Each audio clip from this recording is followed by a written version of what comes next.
about to take it back. Okay.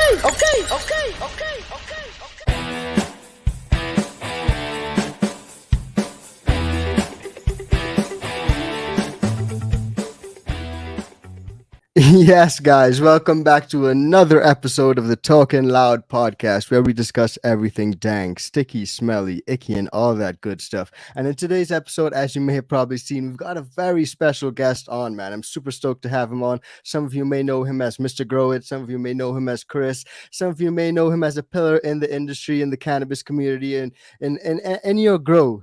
A lot of you definitely know him. So drop a comment if you do. But I'm super stoked to have on Mr. Growit, aka Chris. Maybe I got that mixed up. Should it be Chris, aka Mr. Growit, right? How's it going, Chris? What's going on? I'm doing pretty good. Yeah. Chris, aka Mr. Growit, is kind of what I say in all my videos, just to make sure for the people that don't know me, right, don't want to assume that everybody knows who I am. Yeah. So that's usually how I started off on my videos. Yeah, I'm doing well, man. How are you? Hell yeah, dude. I'm super stoked to have you on, man. I'm good. Like, I actually had Rob on recently and I had a few jitters on before, and like this morning I had the same thing with you. I was like, damn, I'm gonna have Chris on this week. Like, damn, this is crazy, man. And even though I was recently on your Garden Talk podcast, right? So it's just still like it's a bit overwhelming, and I'm just super happy to have you here, man. Thanks for joining us. Thanks for taking the time. Yeah, no problem. It was great to have you on the Garden Talk podcast. You had a lot of great information in that episode, and the comment section were really flooded with people who are just really thankful that you came on there and revealed what you did. So I definitely recommend people who haven't seen that to go check that out because it was a good one. Hell yeah, dude. Facts for sure. We actually went into like some budget stuff, but guys, for like, if you don't know Mr. Growit, if you don't know Chris, if you've not seen any of his videos, I definitely implore you to please check him out. He's got a dope podcast, the Garden Talk podcast, his main channel. He shows you all his plants and shows you a bunch of grow tips. He's really built up an awesome community over there. So just drop a comment if you know Mr. Growit, smash the like for Mr. Growit. But one thing I gotta ask, Chris, because a lot of people come onto the show, and the first thing I always ask is about their name. So, Mr. Growit, how did that name come about? Like, how did you pick that name? Like, tell us a little bit about that. So it actually stemmed off of my previous YouTube channel name. So I had a previous YouTube channel was called Just Grow It, and it was a channel with me and my showing my garden. And then I eventually actually turned it into a community channel because there was a short period of time where I thought I was going to not be able to grow anymore. Yeah. My medical license was kind of up in the air or whatever. And so I turned that into a community channel and then had people submit in videos from all over the world to be featured on the channel.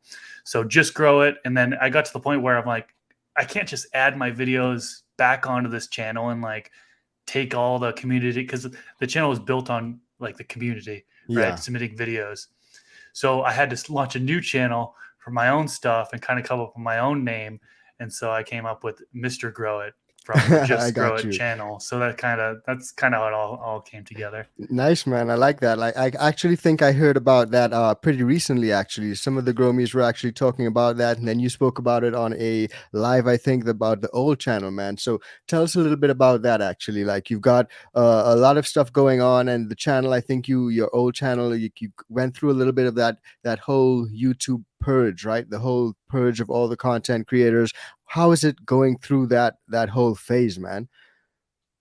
Oh man, it's been such a ride. So first off, let me clarify. I started my first YouTube channel in 2015, the end of 2015. Yeah.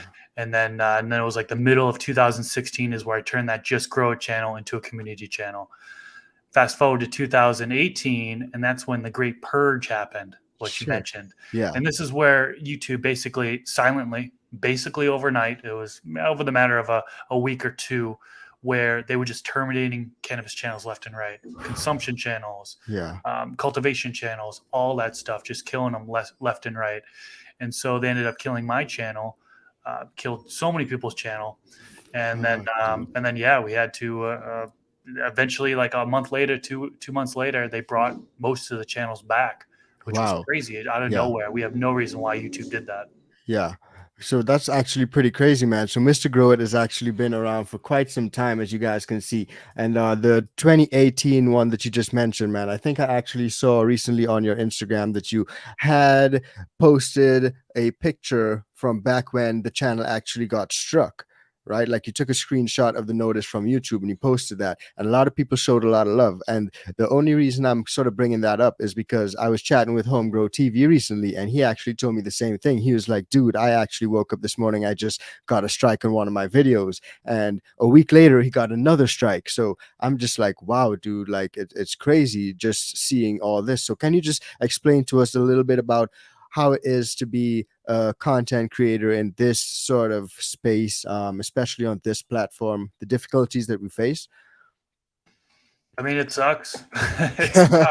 It's not good at all because Yeah, it does. we're treated so differently. Yeah, For example, monetization. A lot of people will come on YouTube and they'll see ads being placed on people's videos. yeah, Well, that doesn't happen with cannabis channels. They don't monetize channels like that. So if there are any ads being shown on there, the content creator isn't getting paid for it. YouTube is getting paid for it. So they strip away the money for that just because of the nature of the yeah, channel. How cannabis is legal in some areas and not legal in others, and so on and so forth. But so we don't make any money off of that at all. I do it, just for fun. yeah. It's fun for me. I want to get the information out there. I enjoy creating videos. So Hell that's yeah. been my whole reason for doing it from the very beginning. Like the money wasn't really a thing for me at Beautiful. all. It Yeah, kind of comes after the fact, right? Like, yeah, through affiliate clicks. If you have an affiliate link in the yeah, description and somebody buys through that link, you can get paid through there. You'll get brands that reach out to you when you have an audience and they'll yeah, sponsor you.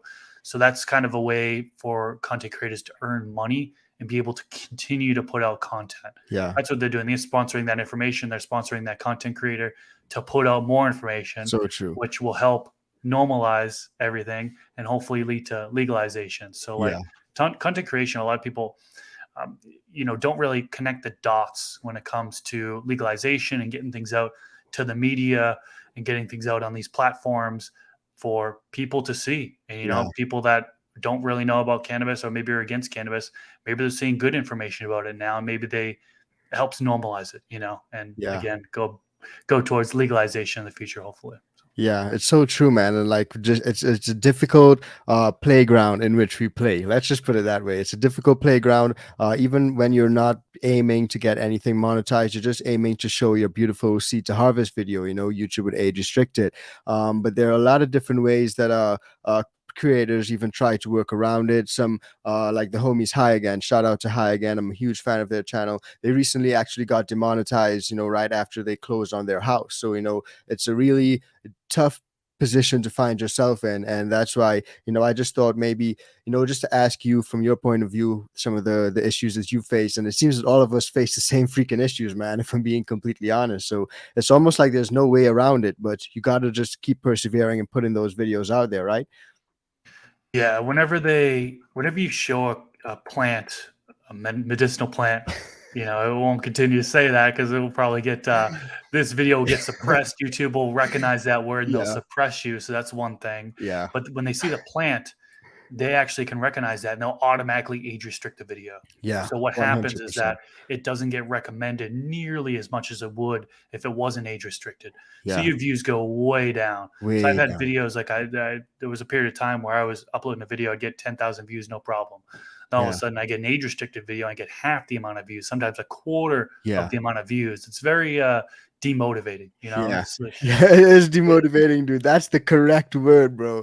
That's the word right there. Because and that's what I wanted to just touch on, because like all the content creators out there, don't let it demotivate you, man. Just keep pushing, and keep documenting your growth, keep getting those stuff out there. Because at the end of the day, you never know what can happen. You're just all out there trying to like help each other learn, Chris. And that's the big thing about it. And that's what I pulled out from a lot of your videos, a lot of your podcasts. The main thing that you try to do is to bring information to the home grower, make it accessible, and help everyone to improve their craft. And that's the beauty of it all. So before we get into like all the garden talk podcasts and all that sort of stuff, dude, let's just talk a little bit about Chris, right? Just tell me a little bit about Chris for all the viewers who are just tuning in, if they haven't tuned into anything before and they want to know a little bit about Chris, the guy behind the mic. What would you say? Sure. Well, I'm Chris. I'm 36 years old. I've been consuming since I was 12, so quite a long time. My sister actually brought me into the backyard and she's like, "Here, smoke this." And then Yes. I didn't get stoned my first time. It took me like five times Shit. to get stoned, so it took me a little while. Yeah. But yeah, I mean, seventh, eighth grade, I was consuming almost every single day. It was probably not the best for brain function, as we can see from studies these days. But hey, I survived. I'm still here today, right? And you're doing something good, so I mean, like I can't complain. And thank you for doing you, man. Like I gotta say, But yeah, I mean, I've been consuming for quite some time. Started growing my own back in 2010. So yeah, about 12 years wow, ago is when I started growing, and just started growing with the Fox Farm Ocean Forest soil, Fox Farm nutrients for the first 6 years, roughly. I shit, really 5 6 years, yeah, and I found out about YouTube back in like 2012, 2013 ish is when I first found out, and I'm like, I didn't even realize it was allowed, right? So still highly illegal and almost super, everywhere. I think yeah, most Colorado, places, Washington, and I think Oregon. I think they all legalized in 2012. yeah, So things were starting to come on the scene and become more mainstream then. But yeah, I started growing back then and uploaded my first YouTube video in 2015, and just been I made another channel and another channel, and now yeah, I'm on a couple podcasts and I have a book, and it's fuck, just kind of domino effect from there. I've just been kind of working in the industry since 2015, and then just pushing myself to get out that information like you mentioned, and yeah, just been kind of putting my head down and not really focusing on other content creators, not really focusing on just a lot of things that are going beautiful, on, just focusing on my own content yeah. and putting it out the way I want to put it out. And yeah, here we are today. Beautiful.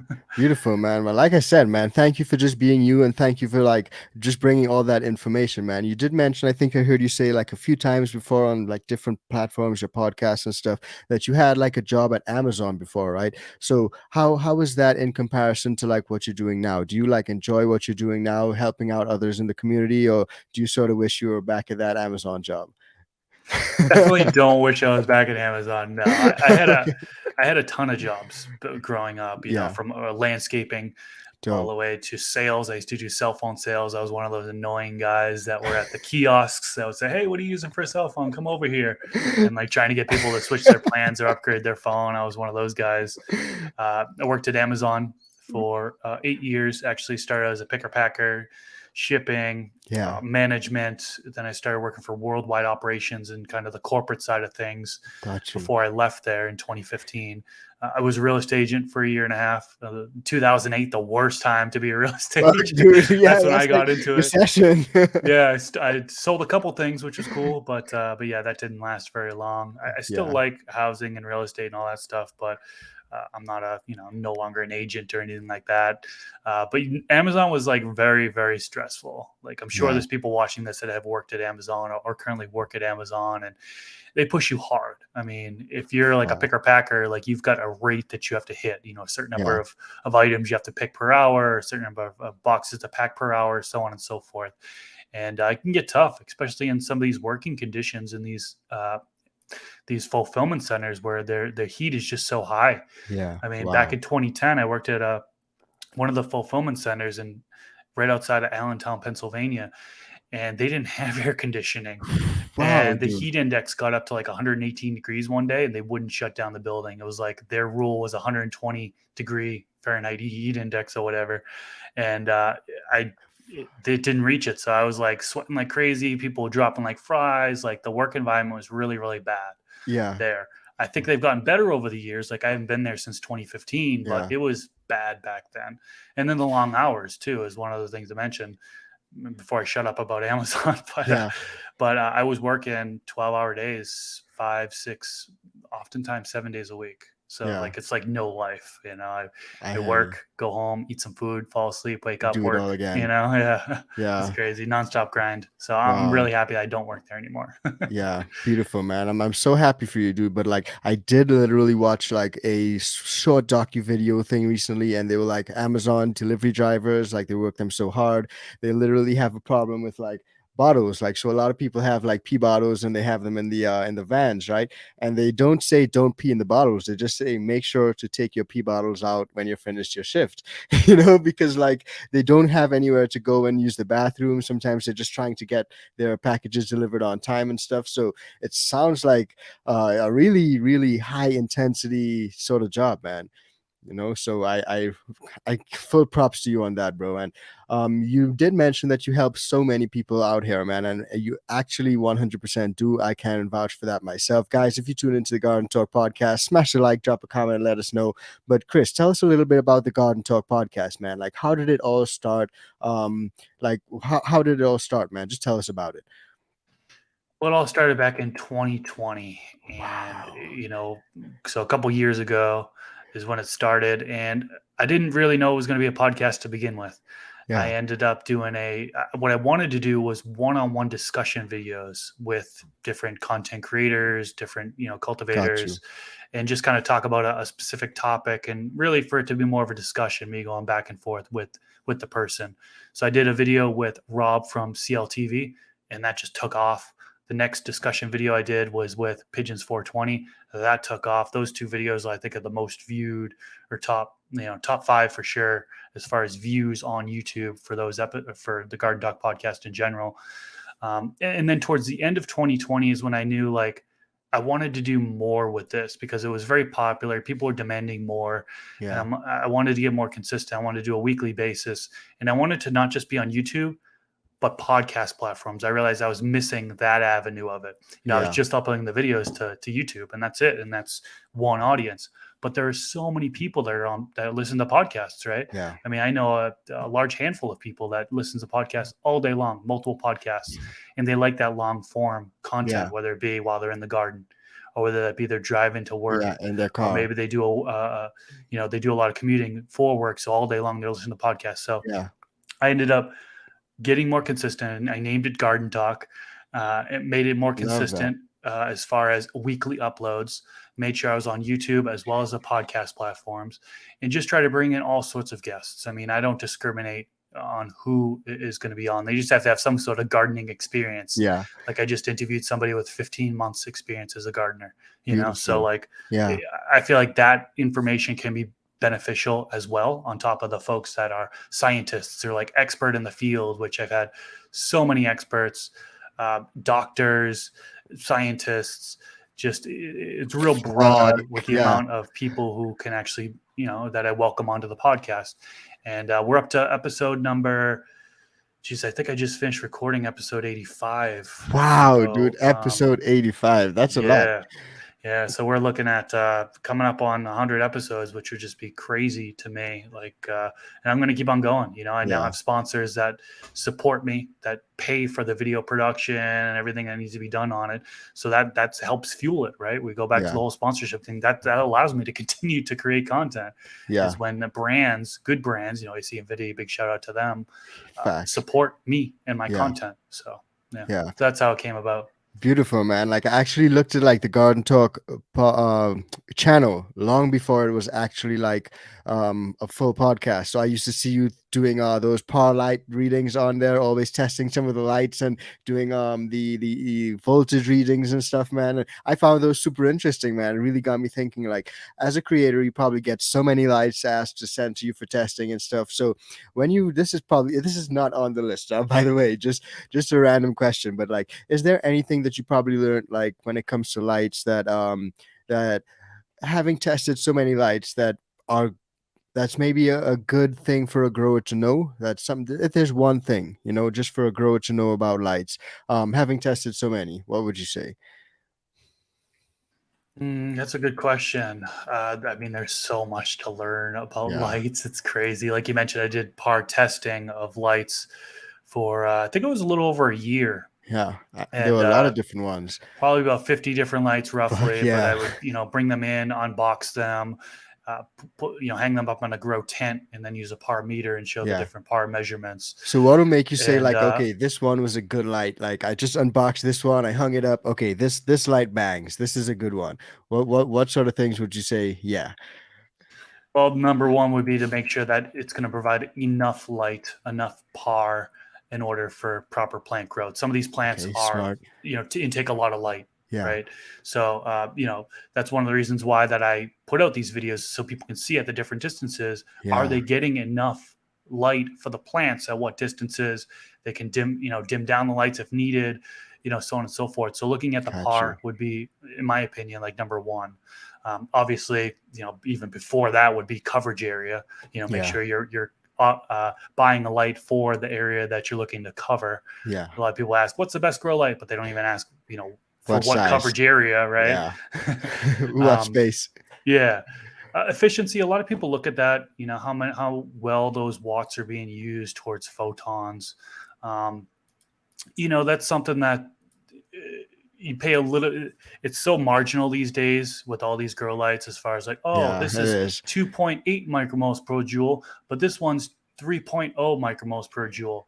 That means the 3.0 micromole per joule is better. So I'm going to buy that. And that's too much of a blanket statement. You can't really Yeah, say that, because facts. how well does that light spread over that coverage area? It could be focused down in the middle. We have a lot of lights that still on this day, they've got that hot spot in the dead center of the footprint. And so they might be getting like 1,000 ppfd Yeah. right in the center, but you go towards the corner of the footprint and you get like 200, 300 ppfd, which is typically Yeah. what you put seedlings under. Yeah. So what are you Wow. going to do? You're going to put a flowering plant in the middle and then seedlings on the other? Well, you can't really do that with photo periods. So like, people got to think about these things. A lot of people are doing bar style lights now, Yeah. which just recover. It's a better light spread across the footprint. So Yeah. bar style is what I prefer. Making sure there's Nice. enough PAR for the different stages of growth. Those are kind of the main things I look at. Nice. Okay, I got you. Sorry for putting you on the spot there, dude, but like you pull out some awesome knowledge, man. So thank you, appreciate that. Yeah, But no it's a problem. great point. Like you actually do get a lot of the par just sort of fading off from one side to the other side, man. But the Garden Talk podcast is not actually the only podcast that you're on. Like you're actually on the From the Stash podcast. Shout out to Rob, shout out to Pigeons, the homies. All you guys have been doing great things for like the whole community, man. So tell us a little bit about like From the Stash. How did that all start? So kind of almost at the similar time frame. I did that, like I mentioned, I did that one-on-one discussion video with Rob, then I did that one-on-one discussion video with Pigeons. Yeah. And then like it was like not even a month later where Rob's like, I have an idea. How about we all three of us do a podcast, weekly podcast, and then now we talk about everything cannabis related, everything, not just growing the plant, but consumption as well, and everything that comes along with it. And I thought it was a great idea. So I hopped on board. Pigeons hopped on board. We recorded our first episode in October 2020. Yeah. And then first episode was out like November 2020. And we've been very consistent since then. I think we might have missed 1 week or something like that. Yeah. But super consistent. And that has really taken off. That YouTube channel alone has over 20,000 subscribers. Yeah, dude. And then, of course, we're not only on YouTube, but we're also on the podcast platforms as well. So, yeah, that has been great. That's still going strong to this day. And it's super fun to be with those guys. Hell yeah, dude. That's amazing, man. I actually love From the Stash. Like the name sort of pulled me in at first. And then when I realized like, hey, this is Chris, Rob, and Pigeons, like, what the fuck? There's nothing better than this. Like so I instantly subscribed, dude. And I've been listening for years, man. Like probably since like you guys started it off, I've been listening. And I've literally seen the growth. And like so much so I was editing one of my old videos from like footage from like maybe 2 years ago or a year back. And like I literally heard you guys and I was like, wait, is that Chris? Is that Rob? Is that Pigeons? Like that's the From the Stash homies. And I literally posted up on Instagram and I think I tagged you and then I realized like, oh shit, I actually tagged the fucking impersonator account, dude. It wasn't you. So like just drop a little bit of information on us for some of those people who are out there impersonating you so people know what to look for and stuff, man. Oh man, yeah. So there's just tons of scams going on in several different platforms. And we were talking YouTube, Instagram, Facebook, like it's just flooded with scammers. On Instagram alone, I think this is where people are getting hurt the most as far as being scammed. My only Instagram account is at Mr.Growit. Yeah. Now there are other accounts out there. There's one that's like at mrgrow.it. Yeah, that's the And one that got me, dude. yeah. Mr. Grow.it. He just swapped the dots. Yep, exactly. So it's like it's super frustrating, and there's been other accounts out Bro, there, and they get taken down, and then they come back. And this has been going on for like 2+ years now, two, jeez. 3 years now.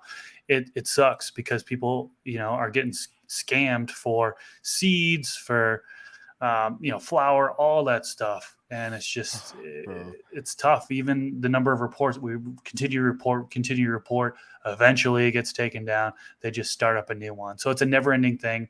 Facebook's the same way. You're always going to have people who not really impersonating, but more so like if you look in the comment section, people are always trying to sell you something, Yeah, and yeah. it ends up And being a those, scam. yeah, quick And scam then stuff. and then Like, you've got the giveaway scam on, particularly on YouTube.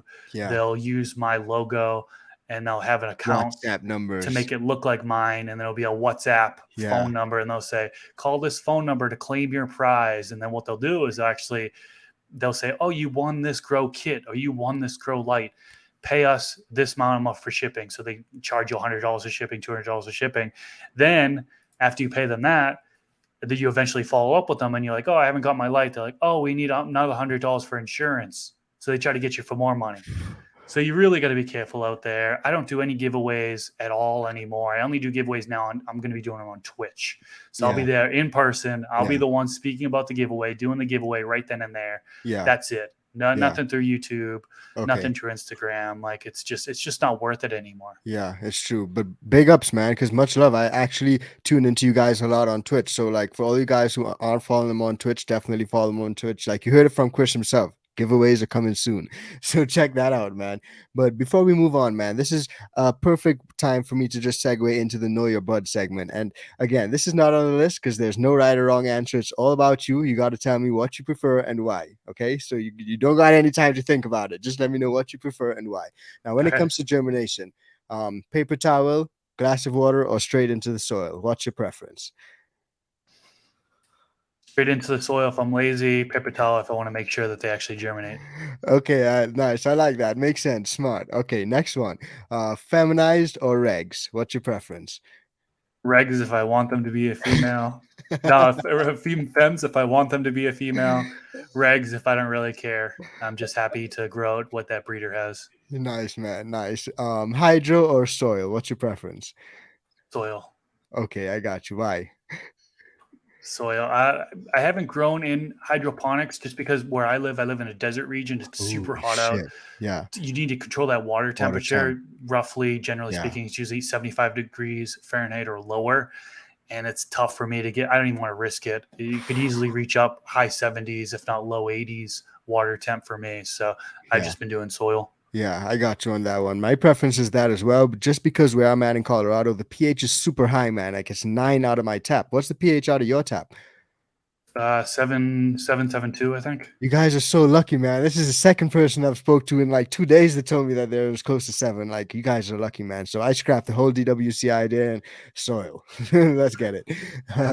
Now for the next question, photo periods or autoflowers? What's your preference? Photo periods, more control.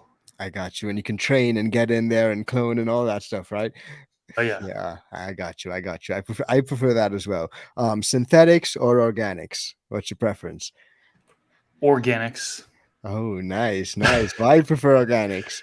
I mean, I grow with both. I don't discriminate. I Yeah, believe that you can use it you can use synthetics responsibly yeah, without the runoffs going into lakes and streams and yeah. causing True. toxic algae blooms and all that stuff. But organics a more sustainable method to grow as far as like economically friendly, Yeah, environmentally friendly is kind of what I meant to say. true. No, makes sense. Um, and then it's a little bit easier, once you get the Yeah, hang of it, it can be yeah, super easy. You yeah, don't have to mix up nutrients. You can just top dress and water in. yeah. I got you. That's my preference as well, dude. But a lot of people that I bring on, they all say like, no, I prefer synthetics. I like to be in control of what I do, what I put in there. I like to have full control, and it's just a lot cleaner. Like I don't want the inputs and stuff. So I just was like, I gotta ask Chris, and I gotta ask why. So if you one of the few, man, like props to you, bro. Props to you. Yeah, I mean, there's pros and cons of both ways. Yeah, for sure. And there are people who actually do like the Singanic approach. I was out at the Dude Grows Cup this weekend, and the first or second place winners of the cup, I think they literally grew like a Singanic approach. So they use organics and synthetics, and I actually did a video on that. So you got any thoughts on Singanics? I've done organic several times. Nice. Typically what I'll do is I'll start off with the organic side of things, whether it be Yeah. a bag soil or mixing my own soil up. And then, so you have your organic amendments in there. It starts to break down. Maybe you do a top dressing, but maybe you see the plant lacking a little bit, Yeah. not as healthy as it could be. So So true. adding in the synthetic nutrients in order Yeah. for that fast acting stuff has Yeah.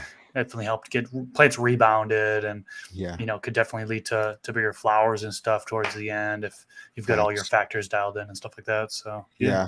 I agree with you, man. I'm on point with that one as well because like the faster uptake sometimes is just like a god saver, man. Like it's like a literal godsend. It's like, yes, I need something and it needs now, and the liquid newts, here we are. yeah, But next question, wet trim or dry trim? Which side of the fence are you on? dry trim. I got you. Why is that? Is it just easier? You just don't like the chlorophyll smell and stuff? What's going on? I think it's easier. I know it's super subjective. You'll have people that reply to this video, comment on this video, and they'll be like, "Wet trimming's easier." I personally have always been easier for me to dry trim. I got you. I got you. I like that, man. I'm the same way actually. But when it comes to using your stuff, bong or joint, what's your preference? Bong. Oh, I got you. I actually see you using those dry pipes as well, man. I actually have one of those as well, and I like using those too, dude.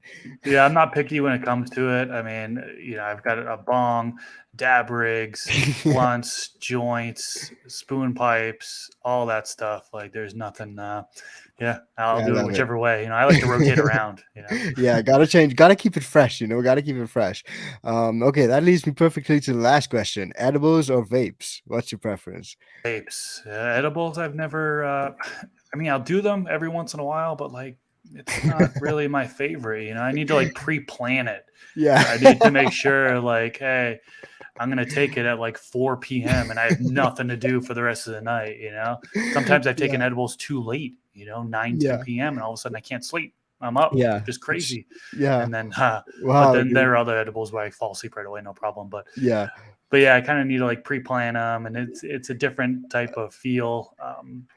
I mostly just stick with the The vapes. vapes. Yeah, I got you. I got you. A lot of people that ask that too, they either love the edibles or like, yeah, I love them, or I feel nothing or I feel absolutely nothing. Like it's one or the other. And some people surprisingly like take them before they go to sleep, and like they take them as like something to actually help them get that restful night of sleep. Like I've had some guests come on the podcast and they literally said that. So I was like, it's crazy. Some people really just have different preferences, dude. And that's what Know Your Buds is all about. Just finding out what you do with your buds. Because, like I say, everyone that comes onto the show is my bud, and I just like to find out what they do with their buds. So, thank you so much for that, Chris. It was really a dope little segment, man. Yeah, that was fun. That was really cool. Hell yeah, dude. But let's get back into it, man. Before we move on to some of the medicinal stuff, man, I had Rob on and I asked him if he grows any other plants, and he says, not really, maybe sometimes, but he says like Chris grows a bunch of other plants, man, like veggies. And I happened to scroll through some of your older pictures and I saw some massive kale. I saw like some beautiful bull peppers, dude. Like, so tell us a little bit about some of your other plants, man. What else you got going on out there in the garden? Well, first off, my girlfriend does all the house plants. So Okay. I've got probably about a dozen different house plants, aloe. Yeah. Actually, a lot of the plants, I don't even know what they are. She keeps all those. And she's got a fungus gnat infestation I'm trying to get rid of right now. So I'm now trying to help her out. But Yeah. that's that. Yeah. I like to grow some vegetables. Yeah. So I'm definitely no expert when it comes to vegetables. Actually, I just started growing vegetables in 2018. Okay. So I was growing, the medicinal plant first, Yeah. then transferred over to vegetables after the fact. And that was one of the motivating factors. One of the things I was like, hey, I can grow medicinal plants. Why not try it with the vegetables? Yeah. So I've grown lettuce, kale, bok choy, I had some carrots, which didn't do really that great. Ooh, carrot. Peppers Yeah. and melons are the main things that I can think of off the top of my head. Yeah. So. Nice, man. Well, that's pretty dope. One thing I also noticed, dude, is that you got like a lot of cover crops in some of your pictures and stuff. So, tell us a little bit about the cover crops, man. Is it always cover crop? Is it straw? Like, what is there something that you go for? Like, just tell us a little bit about it. I just started growing organic and using like cover crops and mulch layers in 2019, I believe, maybe 2018, right? So Okay. not too long. Yeah. I've only used white Dutch clover as a cover crop. There are other cover crops that you can use. A lot of people say that a blend of different types of Yeah, I've seen that one. crops are more beneficial. I think it's Yeah. like 12 seed blends, for Yeah, example, I've which saw have that all one. different benefits. But the reason why I use cover crops is one, for nitrogen fixation. So the clover Smart. will actually take nitrogen from the air and turn it into a form that's usable for the plant, dump it down into the medium. So that helps out the plant.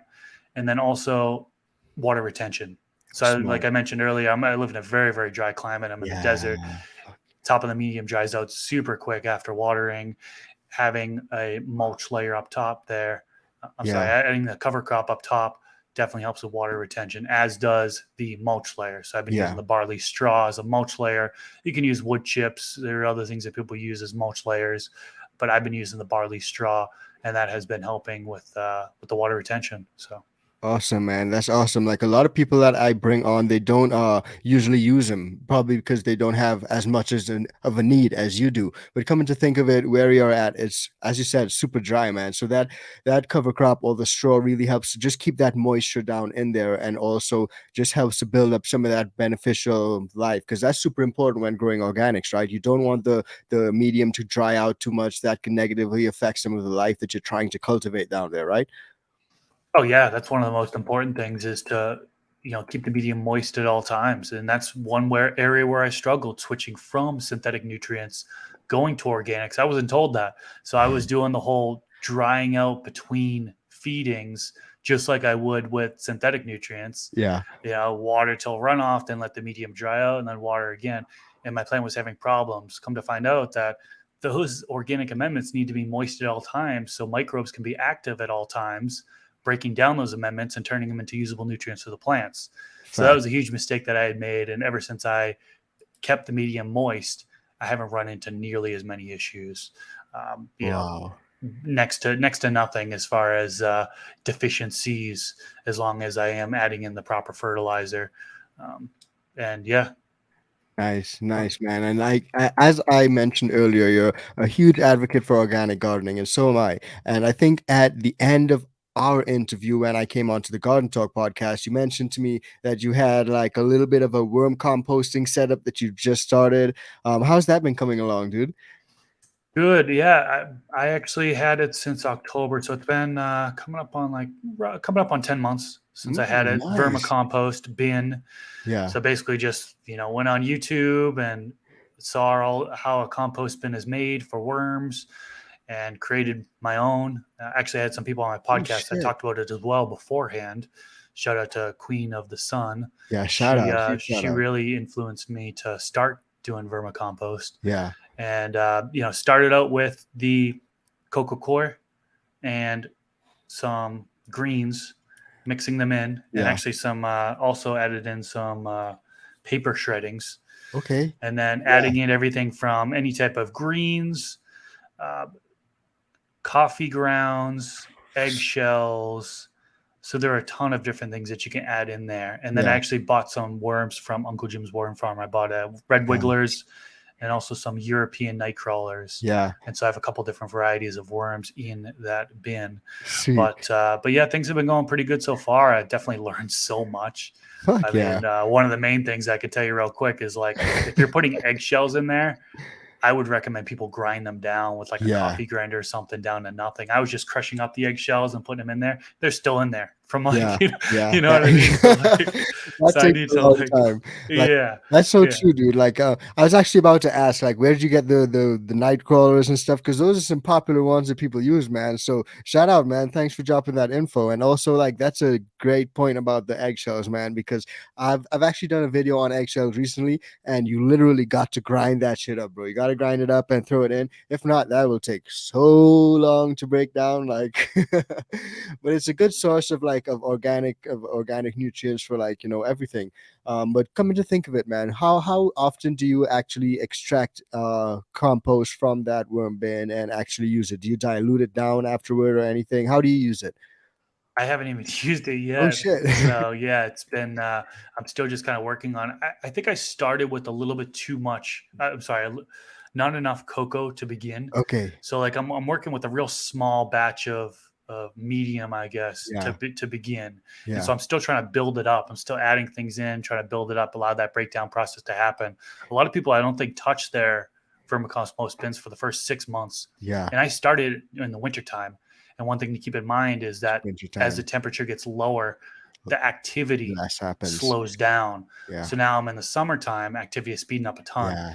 And Hot. living in a very dry climate, I actually went there and most of the medium was actually dry. So So I do had you to got to water it? re-moisturize it. I had to add in water to re-moisturize it. Luckily, there are some worms still alive and living, and they'll Yeah. they'll reproduce, Fuck. but I definitely probably killed off a decent amount of their population. But no, I Wow, haven't bro. used anything yet. Yeah. I'm a little nervous because you hear about like these nightmare stories about people like, you're adding in the wrong inputs and then things go, bad bacteria gets Yeah. formed and then they put it into their living Yeah. soil system and then their plants just suffer. And so I want to make sure everything's good to go before I attempt to take some of that and put it into the containers my plants Yeah. are in. Yeah, makes a lot of sense, man. Like a few people that I watch on YouTube, like the huge Epic Gardening. I'm sure you know Epic Gardening, man. He does some like awesome worm bins, and like the only other person that I ever heard talk about that was you. So I was like, wow, man, Chrissy's like super organic over here. This guy is doing something right. Trying. I mean, there's just an endless amount of things to know. I mean, it's crazy. Yeah, It's never ending. it is. I always like laugh a little bit when you hear about those people who comment on your videos who are like, "I've been growing for 30 years. I know everything. I've been growing for 40 years. I know everything." It's like, no, you don't. Yeah, Science doesn't. We haven't even revealed everything about the plant. yeah, So it's like it's never ending, and that's one thing that makes things so fun is yeah. being able to learn the different methods and try out the different methods. That makes it real fun for me. Yeah, hell yeah. I agree with you 100%, man. And that's the beauty of it all. Like learning how different people grow, how different people do things. There's no one right or wrong way to grow. Like a lot of people grow in different ways, and you can grow cup winning, award winning strains. You can grow perfect medicine for yourself. You can grow something that's just good for you, but there's no right or wrong way to do it. And what I'm all about is just trying to bring that knowledge, bring that information to you guys. And that's exactly what you do on your channel, Chris. So, so huge props to you, and I hope that we can continue to do this for a long time. Absolutely. Yeah, I think so. I mean, even with the natural farming, a lot of people going towards that Yeah, now. K and F, K and Fermented F. plant juice, fermented fruit juice. Yeah, You can create your own lactic acid bacteria. So a lot of these things are pretty easy to do. So that's one area where I'm kind of venturing into a little bit, tried a little bit here, a little bit there, and hell yeah. it's new and it's fun. Yeah. It's hell yeah. So true, man. Like I've actually got a subscriber on my channel who always like hits me up with like little tips about KNF. So shout out to Paul and shout out to Cav Bar Jones as well, man. Huge love to all the Gromies.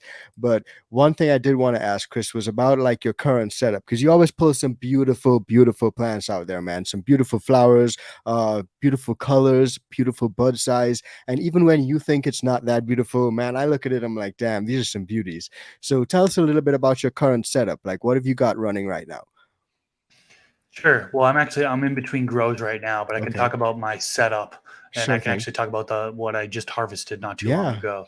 So I have a spare bedroom that's dedicated to my grow room. So when you walk in, I sweet. think it's a 9 by 12, I believe, or maybe it's a 10 by 12 room. Yeah, And within the room, I mean, I've tried it out so many different ways. I had an open room where I had plants going just openly in the room. I've had different size grow tents, everything from 4 by 8s. I had a 4 by 4 and a 3 by 3. Now I have a 4 by 4 and a 2 by 4. So 2 different grow tents of different sizes. In my 2x4 grow tent by AC Infinity, I typically run either the SF2000 by Spider Farmer or the ES180 V3 by the Green Sunshine Company. Got you. So I kind of rotate between those, Yeah. whichever way I feel I want like to that. go.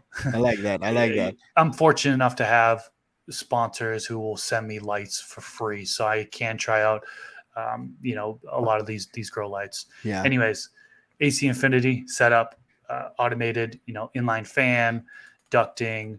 I haven't been running a carbon filter for the past several years. I mean, I don't really need to hide the smell. I like so that. I don't bother to run it anymore. Yeah. In my 4x4, I'm currently running the Viper Spectra KS5000 LED grow light. Sweet. Love that light. Wow. It's really the perfect amount of light, in my opinion, for plant growth. Without being too strong, And it fits like a 5x5. It's for a 4x4. You could 4x4, probably okay. put it in a 5x5 and still be successful. Yeah, that's for sure. But yeah, do you have the dimmer on it? You can dial it down. I wish it was one of those dimmers where like 0 to 100, but it has like the 25%, 50%, 75%. Okay. So you kind of stuck on that avenue. Yeah. But yeah, I think the 25% is like 230 watts or something like that. So it gets down pretty low. Yeah. And I'm currently running that with the AC Infinity setup in that grow tent as well, with the Cloudline T6 inline fan and their ducting. And I've got their oscillating fans, the new ones that clip on to the side of the grow tent. That thing, those have been working out great. I have to run a humidifier, LaVolt humidifier. It's a smart humidifier that hooks up. You can do it directly from your smartphone. So it'll say, oh, ding, notification, need to refill your humidifier. Because it's super dry where you're at, right? Yep. Yeah. Or cleaning. Boom. Getting a notification for when I need to clean it. All right. So that is my kind of grow tent setup. What I ran just recently was a breeding run. So I have my own cultivar, Brisker OG male, which is by Square One Genetics. I cross that with a landrace strain. So Pakistan Valley by World of Seeds. And the offspring off of that, I named it Chill Out OG. Ooh. And I actually been working generation to generation. I'm now on, I just harvested, so now I have F3 seeds. Yeah. And let's get into that now, dude. I was going to save that for later, but let's get into that right now. Because the Pakistan Valley, I saw that. And the Chill Out OG, man. Oh, my God, man. Like, just tell us a little bit about it, dude. Because, like, I know it took a long time for you to. I think that picture I actually saw was, like, back in 2019, bro. Just to show you how long you were, like, trying to really get this whole thing stabilized and going. So tell us a little bit about it, dude. I'm fucking excited, dude. Yeah. So 2019 is when I really kind of did that first initial cross. And then I pay attention. With breeding, you have to have males and females. And the males, they release pollen, right? And a lot of people want seedless bud, so they don't keep males around. Yeah. So I've taken breaks, right? So I created the F1 generation, took a break, did a female run for my own consumption, my own smoke, then went back to a breeding run. So it wasn't like consistently through since 2019. Just want to clarify that. Okay. But yeah, I've been working on it for several years now and just trying to bring it down to stabilize it. And now I have F3s. Dope, bro. Thinking about potentially back crossing it back to an F1. A lot of people do that in order for stabilization purposes, but need to get it tested and then eventually released to the public. A lot of people looking to grow this, but very earthy. A little bit of a sweet flavor, very chill out effect, so I call it chill out OG. It's kind of like a couch lock.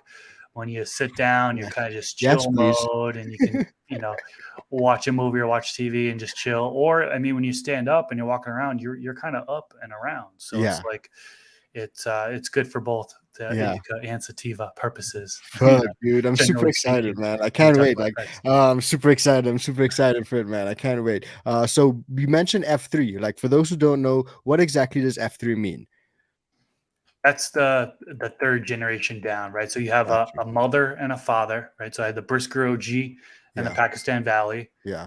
I pollinated, took the male pollen from the Brisker OG, pollinated the Pakistan Valley. Yeah. And then the seeds that came from that is an F1 generation. Got you. And so you take the seeds, you plant the seeds, you get the males and females from that one batch of seeds. Yeah. Pheno hunt, which male do you want to keep? Which female do you want to keep? Cross that. So take the male, pollinate, and then you're doing an inbreeding run. Wow. So the seeds off of that will be in F2. Same thing. Plant those seeds, plant the offspring, pheno hunt, male, female, Wow, cross, bro. and then you've got Yeah. F3. So you can keep on going down and down and down. But Yeah. there's like stability issues that happen, and you can see some weird characteristics happen and stuff Yeah. like that. So Very interesting, man. Like a lot of people didn't know. So that means it actually takes a lot of time for you to get from your first stage on to even becoming anywhere close to F3, right? It literally takes time. it takes a long time. And there are little shortcuts. One thing I learned from Canadian Leaf Genetics Saw is that. what he does is he'll plant his seeds, he'll take his males and his females, Yeah. and he'll pick a male, kill off all the other males, but he'll take that male and he'll pollinate all of the females. And then he'll continue his pheno Yeah. hunt. He'll be like, oh, which one do I see? Okay. He'll go through his Yeah. routine, his process, Interesting. That's and then he'll fucking pick dope. that. But at least he has all of them, instead of Yeah. some people, what they'll do is they'll have their males and females, they'll clone the females, they will have the clones on the side. Maybe they'll kill off some of the females, and then they'll keep the male. Some people keep the male pollen and bring it on to the females later on. And Yeah. there's so many different ways to go about it. But I found it to be easier to just pollinate all of the females, Yeah. and then Smart. do a picker from there. Yeah, interesting, man. There's so much to unpack when it comes to this, dude. But like, just for those who may want to get into breeding, dude, like, when it comes to pollen, managing pollen can be extremely difficult. If you get it anywhere in your grow room, it can mess up your other stuff. So, do you have like a dedicated space to it? Do you work that negative air pressure? Like, how do you avoid just messing everything up? Well, like I said, I'll do like a breeding run, then I'll take a break from that Okay, breeding run. You know okay. what I mean? Then I'll do So it's a flower dedicated. run. Yeah, and that's Yeah, I've had it before where I had a different bedroom. I had all the males, yeah, females in a different bedroom. However, pollen is so fine. yeah, dude. And once that pollen sac opens up, you never know when it's going to open up. Once it opens up, if you've got any air movement, it's floating around like Yeah, crazy. And yeah, it's going into your ventilation system and then, in your home. And so then it's being pumped throughout your whole house yeah, potentially. yeah. It's So true. it can be very tricky. So I've just been doing a breeding run. And then that way I'm not have to worry about females not getting pollinated. You know what I mean? I don't want to, Yeah, I won't have to have that as a worry at all. nice. But yeah, it's very fine, floats around. You can actually spray water on it and it'll kind of neutralize it, True, true. So some people will pollinate one branch off of their plant, for example, they'll spray water on the rest of the plant in hopes that didn't pollinate the rest of the buds, but oftentimes you still get that pollen to float over to the other buds and other branches get seeded.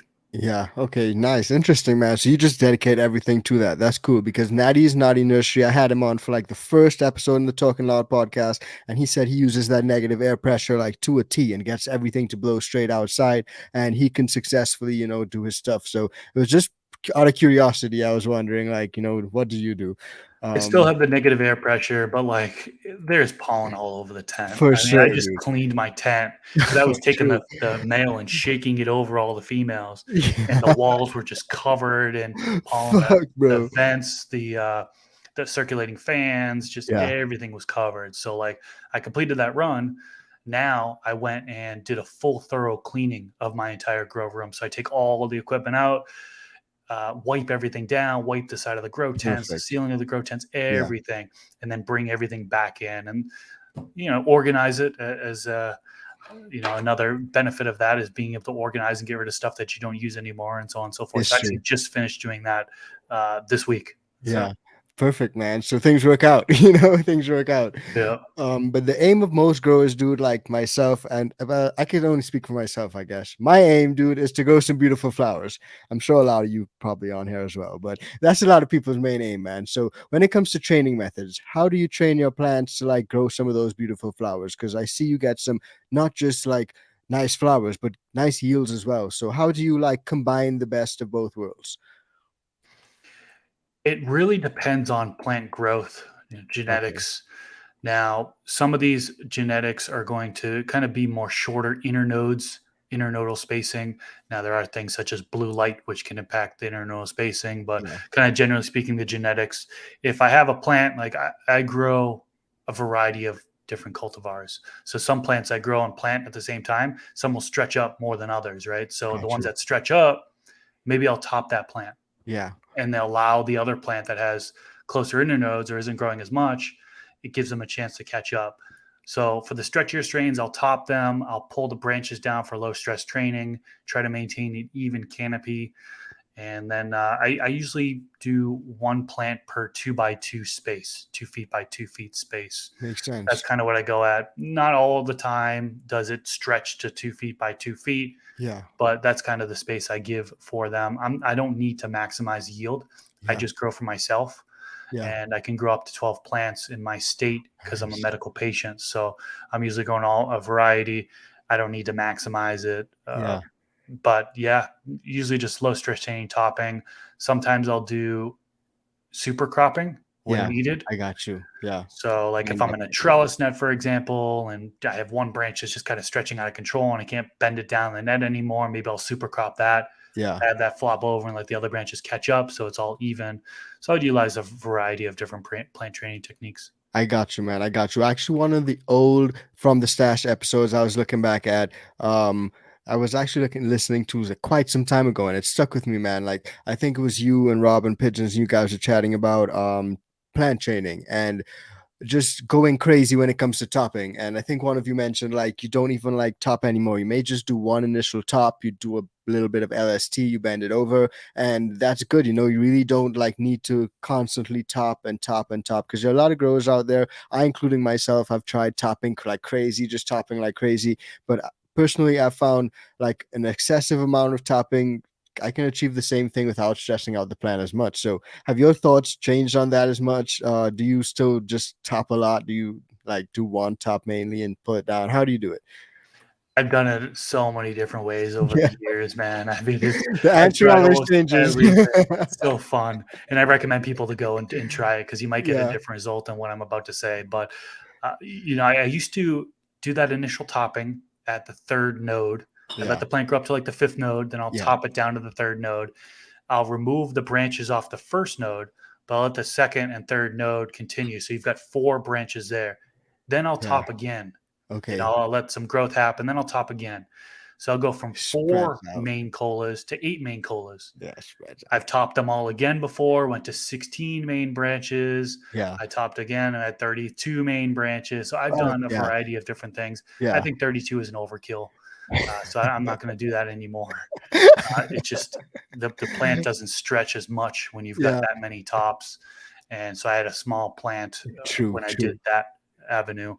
But another technique I've been doing since then, I know a lot of people do this, is they'll top at the 4th node, and then they'll just low stress train the branches from there, all of them, even like that first node I said I used to remove on the other method, keep it. 5th node is another thing, top at the 5th node, just low stress train the other branches. But yeah, just doing that one topping and then letting the other branches grow up, it can definitely help with plant morphology, kind of just the way the plant is growing and refocusing its hormones on the other branches and stuff like that. Exactly. Like it literally breaks the apical dominance, resends those hormones, rediverts it to other plants of the plants branches essentially. So facts, man. And another thing that I saw on your Instagram was that you do defoliation. A lot of people don't always defoliate, or if they do, they go in super hard with like swayzing and stuff. Like, what do you do when it comes to defoliating? Do you lollipop sways? How do you do it? That's another thing where I've done it all. The swayzing at, I mean, stripping it down to just about nothing. I mean, that's always makes my heart drop. And Yeah, like, oh, man, I don't know if this thing's going to survive, but it does. It does. And the flowers end up being okay. But I find myself doing less and less defoliating as the years go on. I like to let the plant do its thing. Yeah. If I do a defoliation, it's in flowering, whether it be day 1 of flower when I flip that light cycle, or, I'm letting it stretch all the way to day 21-ish. Typically when the plant stretching is stopped. Then I'll do defoliation from there, and then the plant will be good to go. But I don't take off as much leaves as I used to. Yeah. Smart. And one other thing I do, I of course do lollipopping, which kind of relates very closely to the whole defoliating thing. So lollipopping, I feel like is still a must. The bottom third of the plant, sometimes the bottom fourth of the plant. Yeah. So take off all that growth. Although there are a lot of genetics nowadays which they don't even have larf anymore. It's Yeah, just that's real rock true. hard buds at the very Yeah. bottom. It's incredible. So I like Oh, fuck. cultivars like that. But Yeah. I still do the lollipopping and defoliation, not as much. One technique that I do like to do is, well, I call it the skirt technique. What I'll do is I'll Ooh. defoliate. I'll get like in the if you're looking at the top part of the plant, like in Yeah. the middle, kind of getting light down in the middle of the branches, but on the outside of the plant, leaving some of those bigger leaves, Okay. because then they're not harming. It's not Interesting. harming anything. Plants Yeah. still able to get down in the middle of the plants, Yeah. but leaving like the top, and maybe it's not the top part of the branches, but maybe it's the lower part. So like usually the lower part of the plant kind of, so it's like a skirt. So it has a skirt on, Yeah, it makes all sense. those big fan leaves on. And that just, it doesn't cause any harm, in my opinion, to leave those on. It can be beneficial if you come across a deficiency, for Yeah. example, like say you're in flowering and you start to get yellowing of the leaves on the lower part. Well, now you have an indicator. You can clearly see that you've got a problem Fuck yeah. happening. So you can use Smart. that in order to take actions. If you didn't have those leaves there, well, then You you wouldn't might know. not know as quickly, Yeah. right? That's a It's doing fantastic damaging on point. some higher leaves Wow. instead, so Yeah. Wow, yeah. man. I never even thought of that, dude. That's a great point. I think I'm gonna take that one and incorporate it into my book, Chris. Thank you so much, dude. And speaking of books, you've got an awesome book that you actually wrote, and you've been like literally pumping that out for quite some time now. I think you've revised the versions a couple of times. So tell us a little bit about the book, man. Sure. Yeah. I wrote a book back in 2016 called Wow. 7 Steps to Grow Cannabis. You can buy it on my website or on Amazon. You guys are going crazy with the reviews on Amazon. Thank you so much. Oh Those of yeah. you who have left a review on that, because it's really taken off. And it's really a book for beginners. When I first started growing, I bought Ed Rosenthal's books. I bought Jorge Cervantes' books. And to be frank, it can be a little bit overwhelming for a beginner. You don't need to know all that information that they include in the books. So I wanted to write a book. This was back in 2015, 2016 is when I started writing the book. This is when I first started my YouTube channel. I was getting so many questions Wow. upon how to grow. And I'm like, I started a website and put information there, but I knew I wanted a book. I enjoy writing. I love Yeah. writing. And so decided to write this book. The first edition was in 2016. It's been revised a few times. The third edition here is from 2020. And it's helped tens of thousands of people get Hell going. yeah. It's for bare bones beginners. It's a complete Yeah. beginner's guide for indoor growing. And it's Yeah. either for soil or coco coir Yeah. and using bottled nutrients. And it's getting people Beautiful. from the equipment to seeds to the different stages of growth, harvest, dry, cure. And in the very back of the book, there is top 12 plant problems that you could potentially come Dope. across.